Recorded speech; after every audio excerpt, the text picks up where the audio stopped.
In 1934, Dr. Kwame Nkrumah applied to the Lincoln University for an admission to study. 1 year passed, and he had not received an offer or a response.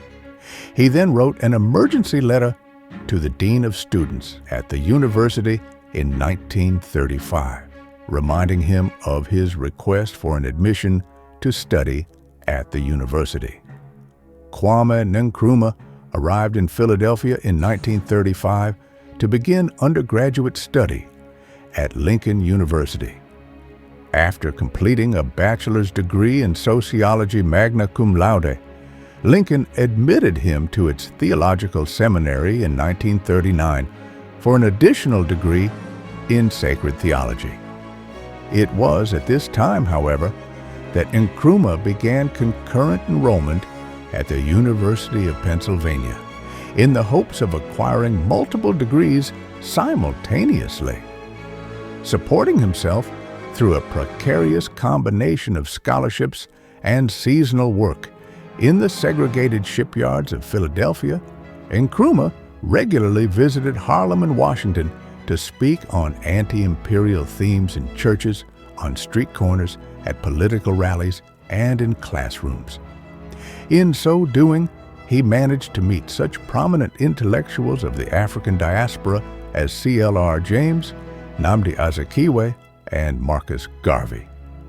As he later recalled in his autobiography, "Life would have been so much easier if I could have devoted all my time to study. As things were, however, I was always in need of money." Are there any points arising out of Ghana's first few months of independence which you will bring up? Any problems? Yes, there are one or two problems, but there are points which I don't know whether they have to be raised up. After receiving his master's degree from Penn's Graduate School of Education in 1941, Nkrumah began another program of study with the Department of Philosophy on a university scholarship.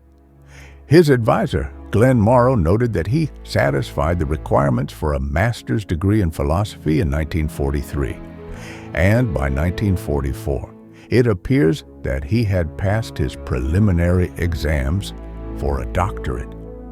He then began working as a TWI instructor for Zelig Harris in a new African Studies graduate group, and in 1945, he left the United States for London and Manchester. He finally returned to the Gold Coast in 1947.